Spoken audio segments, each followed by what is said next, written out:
business I approach, I'm hearing the same thing, especially in their sales rooms. They're saying, how do I close more sales in a challenged economy? Wow. Not to mention the fact that retail was struggling just before our economy went down. What company do you represent? How many people are from retail here today? Okay. How many are from the B2B type market here today? Wonderful. Okay. So what prompted you to come to this session? I just need one volunteer. What prompted you to come to this session specifically? Yes? More knowledge. More knowledge, okay. Anything specific? Closing. All right. All right. So what else? Yes? You know, I think it's just a point of those of us that are in sales, is to get some other ideas as to, focusing on be able to negotiate, see if there's something there that we're not heard of. Okay. Anyone else? Anyone else? Okay. What is your greatest challenge as it relates to closing? I need one volunteer. What's your greatest challenge today? What's the biggest challenge you face? Yes? Hardest one for everybody is asking the question. Oh, absolutely. Just asking, right? Absolutely. Someone else? Anyone else? Yes? Handling objections to why they Oh my goodness. Absolutely. Even getting to the why they won't. I've got lots of leads and then I never hear from them and I don't know why. Silence. Don't you just hate that? Silence. They just disappear. That's right. Well, I thought you were interested. Last time I talked, I thought you were going to sign up on the website and Okay. Well, regardless of the economy, the single most important question being asked today is, how do I close more sales? And business are asking this question as well: how do I improve my cash flow? Because I need cash flow to pay my employees, to pay expenses, operating expenses, so on and so forth. And if you're in the retail market, 50% foot traffic now in terms of a drop. Are you feeling it? Are you feeling the pain? yeah. There is a huge disconnect today between online and retail. The infrastructure is kind of broken with some retailers, correct? It needs to improve, and until it does, there's going to continue to be challenges in that field. Many have failed to adapt to today's rapidly changing buyers, and doing the same thing over and over and over again is not working. So what's the answer? Shall I say the word Amazon to retailers? When I say that word, does that make you cringe? To some retailers, that makes them cringe because they have a great following. They follow the customer out the door, so to speak, from the online presence.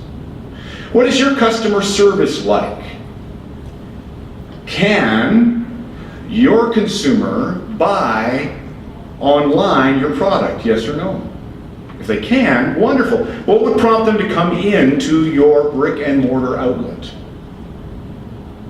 Many today are going to your store perhaps because they want that connection.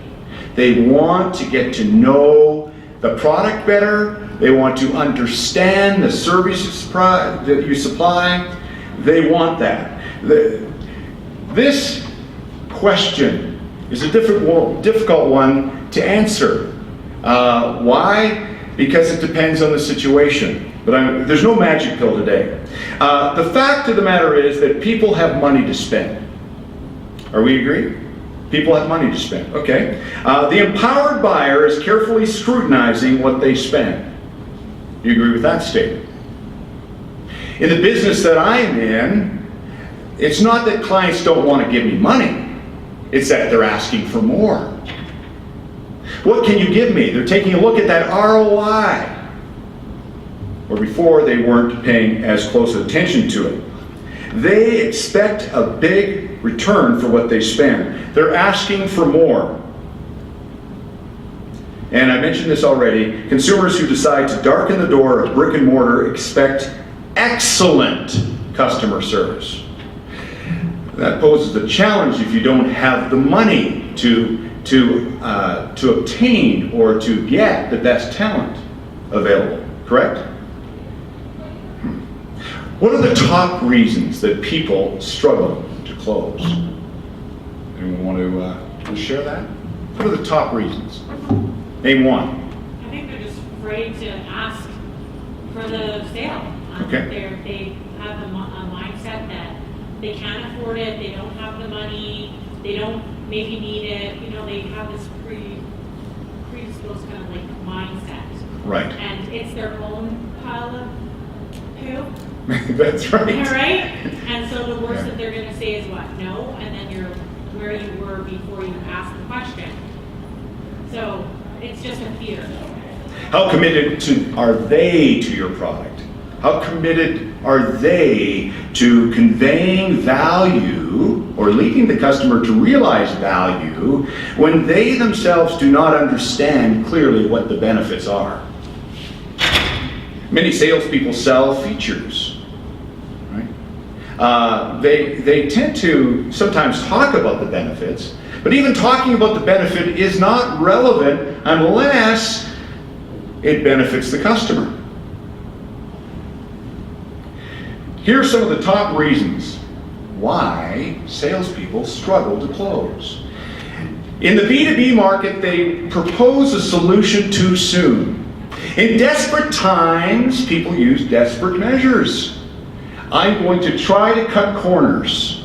I'm going to propose a solution. I'm going to convince that person. I'm going to persuade that person. After all, that's what I'm paid to do. Okay. What about the customer? Reluctance, fear, that was mentioned already. People are afraid to ask. Why are people afraid to ask? Because they do not want to hear that word, no! Ladies and gentlemen, I'd rather hear no than nothing at all. Silence is a killer. I hate silence. People come in, they kick the tires within your place of business, or they ask you to come and visit them, and what happens?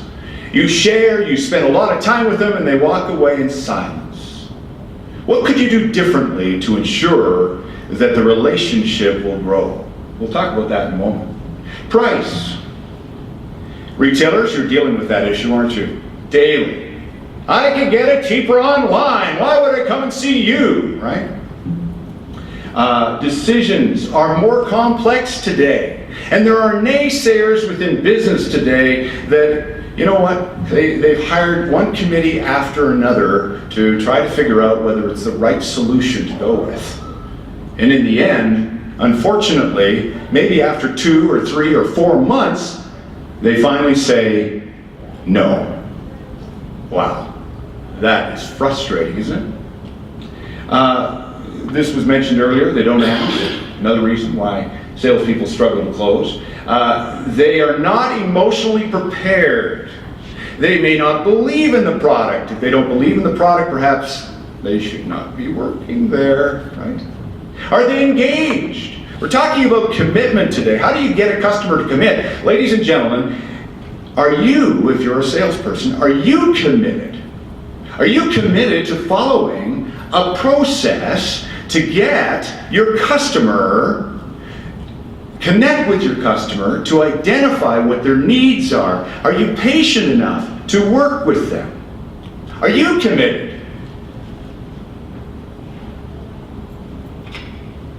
We'll talk about it briefly more in a moment. Unqualified leads.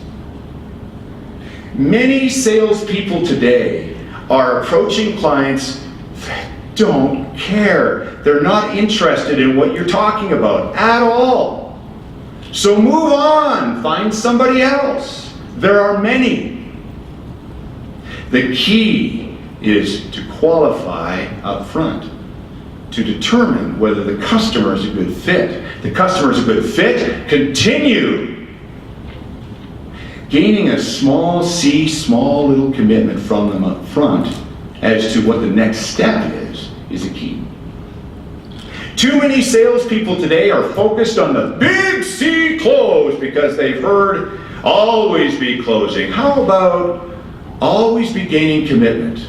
Always be connecting. Always be building relationships. Always be networking. Is cold calling the answer? Coming to this seminar is a great choice because you get to connect with people. The top decision makers go to specific events, and you don't have to deal with their gatekeeper to see them. They're right there. No commitment from the customer. Let me tell you a story. I was asked to go to Halifax by a sales manager for Pitney Bowes of Canada. I worked for them for 14 years. When I was there, I often would receive phone calls from sales managers that would ask me to visit their branch to help their staff, their salespeople. So when I received a call from, his name was Paul Murray. He's the nephew of the great Anne Murray. So I got to know Anne Murray's son, or her nephew, and basically he said, Scott, I want you to come out to Halifax and help me with closing. My salespeople are not closing sales. So I asked the following question. What evidence do you have that identifies that they're struggling to close sales? Well, they're just not closing, they're not hitting their targets. Oh, okay. How many are struggling? I asked a number of different questions. And what is their closing ratio anyway? He didn't have answers to all those questions. Ladies and gentlemen, often it's not closing that's the problem. It's what was not done earlier in the process when, typically, it's when the salesperson first connects with the customer. Or maybe on the second meeting. That's the problem. So I asked them the following question. After making a statement, I'd be willing to come out to see you and work with your people if you would allow me to do the following. In those days, Pitney Bowes, they encouraged me to be very careful with the money that I spent on their behalf when I traveled, of course. They wanted to cut expenses. So basically, I asked him if he would allow me to get every salesperson to go into their pipeline or their funnel and identify their most problematic client and to basically write down on a flip chart the history, complete history of the relationship. Are you okay with that? He says, absolutely. I said, fantastic. Let's book the time. So I went out there, and there were 12 people in the room. I asked every one of them to go to their funnel and put down the history, and I asked everybody in the room to identify, by going around to each flip chart, the biggest problem or the main problem as to why the salesperson was not able to close the sale. Guess what the main problem was? 95% of the problems identified on the flip charts was commitment. The solution, Scott, I'm going to have to start over with this customer. I wasn't dealing with the decision maker. I didn't have commitment to a specific time. I didn't know exactly how much they had in their budget, or I didn't ask the following question, if this was of great value that it would have a great impact on their business, would they be willing to obtain a budget from another department to pay for it? There are many questions that could be asked early in the sales process to define whether there's a reason to move forward. But the greatest reason why the clients were not moving forward was commitment. They didn't have commitment. Salespeople predominantly proposed a solution far too soon. They qualified the customer and they called it an investigation. There was no thorough investigation involved. There was no agreement arrived at with the customer. And when I say that, I do not encourage anybody to tell people what they should think. Ask them questions. Questions are the answer to identify what they have need of. And when they say they have need of it, guess what? Greater chance of closing, correct? So these are some of the main reasons why salespeople struggle to close. Moving right along. So what is the big C close? What do I mean by that? Sub-commitment in there. The big C commitment. The big C commitment is the final agreement. It's when the customer signs. When they say, yes, I'm going ahead. They're transferring their funds. They're signing the lease. Whatever it is, they've agreed to go ahead. That's the big C commitment. The key, ladies and gentlemen, though, is not the big C, because the big C, or closing, is not an event. It shouldn't be an event. It's the inevitable of what should take place if you've actually done the work ahead of time. Closing is not an event. Gaining small C commitments start early in the process. I shared with one individual in the room right now, I won't mention the individual's name, but one way to get in to see a decision maker, obviously, if you meet them at a networking meeting, is asking questions about them and their business, and maybe asking questions about what they're doing well and what their thoughts are and how to improve, and asking permission to maybe grab some coffee sometime. A whole lot easier than knocking on a door and getting rejected by a gatekeeper. What did I get there? I got a small C commitment to have coffee with the CEO. I'm excited. Right? Celebrate the small C's. To be successful and optimistic, that's important. It's all about the relationship. Focus on the customer's outcomes. When I put training together, when I meet a client, as it relates to sales, I ask them about their current state. So tell me about your state. Tell me about what you like, what you're doing. You're amazing, right? And what do you believe needs to be improved upon? Now, how many people in this room have problems? Well, we all have problems, right? Thank you, appreciate it. Okay, we all have problems. How many are doing something about their problems? Okay, wonderful.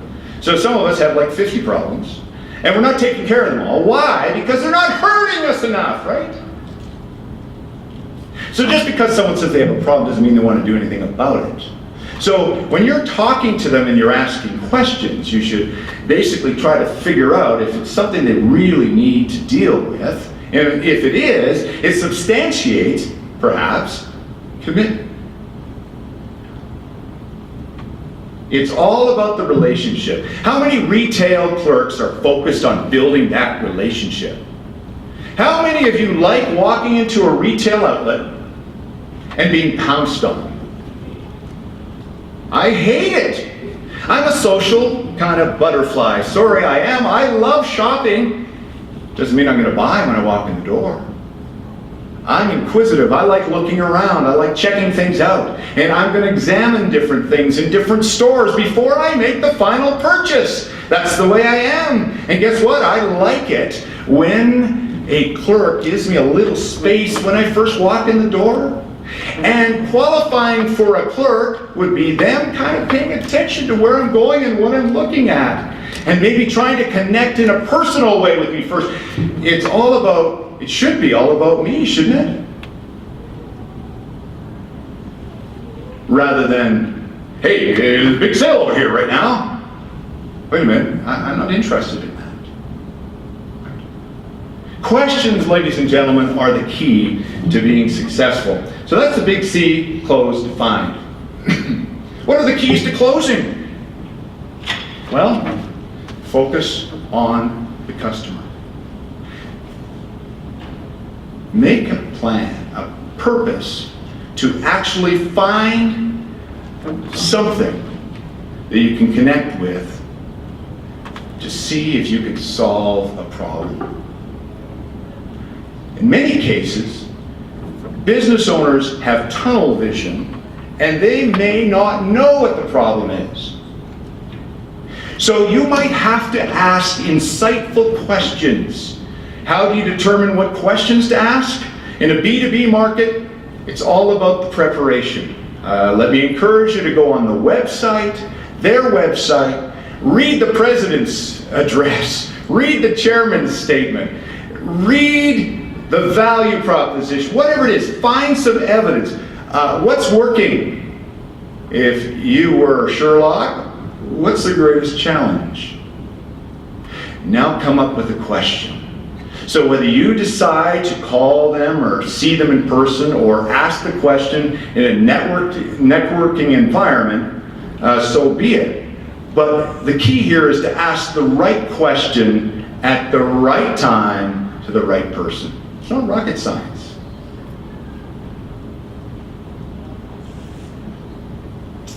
Be creative. Think outside of the box. When I was the station manager at Shine FM for 18 months, business grew 130% over 18 months. No longer there now. But when I was there in a business development role, we needed to find a way. We had very little budget to spend, small little radio station, okay? We had very little budget to spend to advertise ourselves, outside of ourselves. So how do you advertise yourself and get out in the community and connect listeners with business? Let's face it, businesses would not do business with Shine FM unless they knew there were listeners. Well, basically we use the inexpensive forms of social media to do that. Twitter. We went out to specific events to identify things that Red Deerians, people in Central Alberta, care about, and we basically told people about it. We communicated about it on social media, and we complimented the businesses that we were associated with and businesses that were supporting other organizations, nonprofit organizations in the community, and we grew our presence and grew our business. We created a program for kids in the high schools called Shine Factor, and where kids developed a commercial for radio. Everyone has their cell phones and their Snapchatty thing, whatever that is, right? And they're having fun with their phones and devices, and they created a commercial for a business sponsor that sponsored that school. We had to think outside of the box. By the way, $32,000 was what we made on that promotion. We had 20 different schools involved, but we had to think outside the box versus the typical salesman from a radio station, yes, and I still work for one, that comes in and says, would you like to buy a commercial? How does that work for you, right? So you have to think outside the box.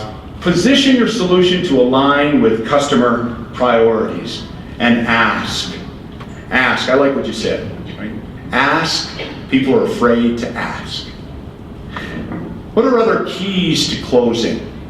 Based on some of the things that I've said, perhaps you might have been prompted to identify something as it relates to something you're struggling with.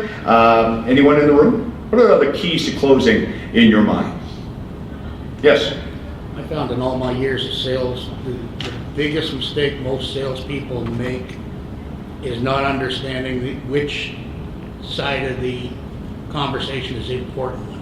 Right. Listening to your customer is by far more important than telling them what you want them to hear. Mm-hmm. Listening to what they want. Mm-hmm. You know, I found as a salesperson, I was there to help them buy, not sell them. Yes. I was there to help them buy. Yes. And that was my job. Here to serve.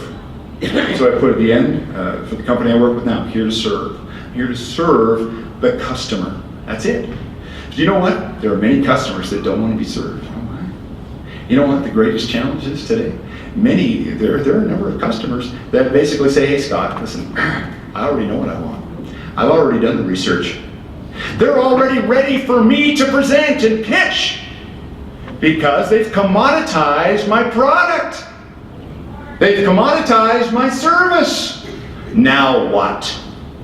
I'm encouraged to start at the beginning by asking them questions to get to know them, perhaps what their needs are, and they're already telling me what they are, and basically they want me to give them a price. That's it. What's the danger in me just giving them a price? You don't learn your services. Pardon me? You don't learn your services when you can provide. Okay. But they already think they know what I provide. There's no value. There's no value, perhaps. There's no way that I can have a dialogue with them, right? They're wanting, maybe, if they've already decided they're going to do business with me, the next step would be negotiation, right? They want to drive the price down, right? One of the only reasons they might be coming to see me is because they just want the price. They can't get it online. It's a complicated process when you're selling a customized solution, isn't it? It's not a box, especially today with software, right? Sales is not about a monologue. I like listening to monologues on TV and the comedians and whatnot. That's a monologue. Many salespeople, that's how they split and that's how they communicate.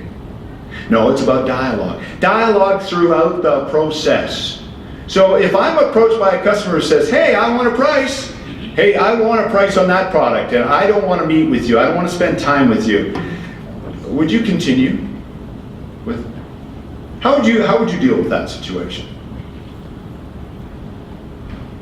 Sometimes they just want a price, Sometimes they do. whether it's in my price range or not. So if you don't give the price, well, I'll go find somebody that does. Yeah, and tough. Tough, I'm gonna go. Yeah, too bad. It's just a comparison measure in most cases. That's right. So there's some keys or questions that you might ask in advance of giving the price, gentlemen? What might be a question you would ask before you give the price? Depending on the product, number one would be, what's your budget, or do you have a budget? Sure. Mhm.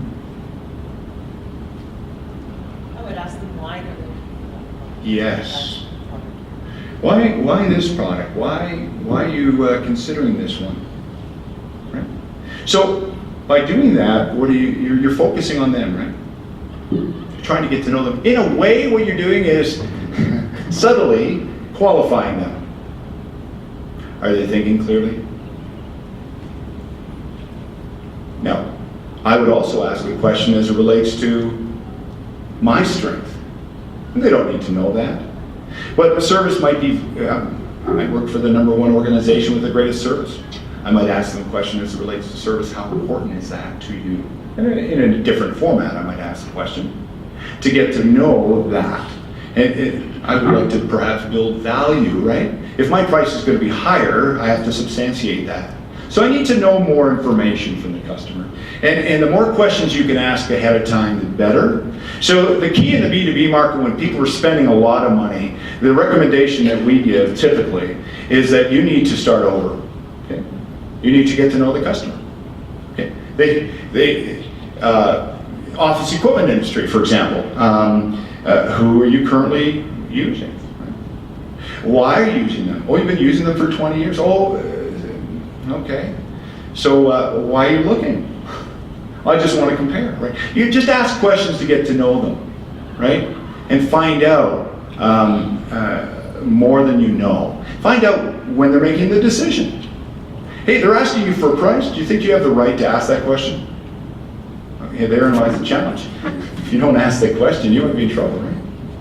So questions are the key. It's so important when you're building relationships. Anyone else? Any other keys to closing that you have used to help your business? Yes, sir. You used a comment a moment ago about telling the story. Yes. So if you have identified the particular client that you're dealing with, you always have a story. Yes. And you can relate to them. And I think third party, like if you got the third party endorsement. Absolutely. I have a client, similar situation. Would you like to hear what they did? Or what we came up with together, what we shared? Would that be of value to you? Value referencing, very, very, very important. One of the greatest challenges in the broadcasting field of radio is educating the customer. Many customers believe that radio is dead, for example. There's perceptions all about social media and so on. The truth be known is radio is an intrusive media. Social media typically is a passive media. Okay, so the question is, when the person decides, the buyer decides, the empowered buyer decides that they're going to go ahead and make a purchase, what's in their mind? Is it Toyota? Is it Ford? What is it? So how do you influence that? Intrusive media is used to do that. Okay? And social media, yes, can be used in a form to be intrusive as well. But there are studies that basically state that many of the millennials hate being intruded upon. How many of you have your phone and you keep getting interrupted by these banner ads? You keep pressing that button, go away, leave me alone, right? I just want to read this article, right? Sorry. I hope you don't have a big headache today, but yeah, I like what you said there. So we're finding that in business today we need to educate the customer, but we need to find out first what they actually know, okay?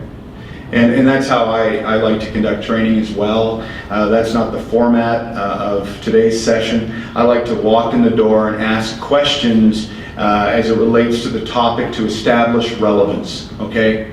And anyone read the book Multipliers? Okay.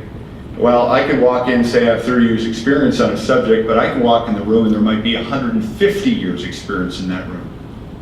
So my approach would be typically to ask, what do you know? Right? And that's what I was doing at the beginning. What are your greatest challenges? What are the solutions? I'm asking you. What has worked for you? And people benefit far greater when everyone contributes. I believe in collaboration. Collaboration is key to successful closing as well. Any other keys to closing? Preparation. Absolutely. Like having the forms with you, the pens. I mean, I've been caught up myself and being like, oh, I forgot this piece of paper. So just not being prepared. And then if you're not prepared, you can just sign the deal. And then how can they trust that you're going to be reliable in the future? I'm a consultant for Sharp Insurance. Anyone know who Sharp Insurance is out of Calgary? I work for them on the side, and basically what they do is they supply insurance for car dealerships in Central Alberta. Okay, so anyone in the insurance business here? Okay, I'm not here to compete. I'm here as a consultant, just so you know. And basically what they're doing is trying to put a insurance type of program together for auto dealers, so that when it comes time that the individual wants to go and sign the deal, the insurance is right there. They don't have to go and phone their insurance company and wait 2 or 3 days. Why? Preparation is key, right? They can't get insurance right away. What's going to happen? They're going to leave that lot probably and might not come back. There might be buyer remorse and so on. So that's one thing. There's a little tidbit. Sharp Insurance. That's their approach to business. But I work with them. And they believe in preparation as well. Everyone, it's important, right? Any other comments to the subject? I think you mentioned it earlier, but one of the biggest things is, features are the icing on the cake. Right. When you're able to relate the one-on-one benefits to your client of that product or service, that's the one that locks the door. Right. Absolutely. That's the one that locks the door. Great advice. Closes it. How many people like to gamble here? You like to gamble? Okay. Many salespeople today love to gamble. They gamble every day. They propose solution before understanding the client. Chances of you winning the roulette table are 2.6%. I did a study right across the country and was with Pitney Bowes, and on average, the closing rate was very, very, very low. It's about 10 to 15% on salespeople who actually propose a solution too soon. So it's about connecting, it's about customer focus, it's about relating, but the key, it's all about that small C close. Be patient. Some sales might take up to 30 small C closes or commitments to get the customer to say, yes, I'm going to go. But when they say they're going to go, it's inevitable. They were going to say yes anyway. So all you pretty much have to put up with or put together is a summary close. Anyone understand what a summary close is? Summary close is basically, it's a positioning page. If they require a proposal, it's basically identifying what they said. Mr. Customer, you said you like this and you don't like that, and this is what you want to solve, and you also said if we were able to do this, that you would go ahead. There's a trial close right there, and I've already gone through everything with the customer. How would you like to proceed at this point? It's pretty straightforward. Just ask, right? Challenge is empowered buyer today. Are you ready? How are you dealing with that? And the challenge is, are you patient enough to work with the customer and build that relationship for the long term? Thank you very much.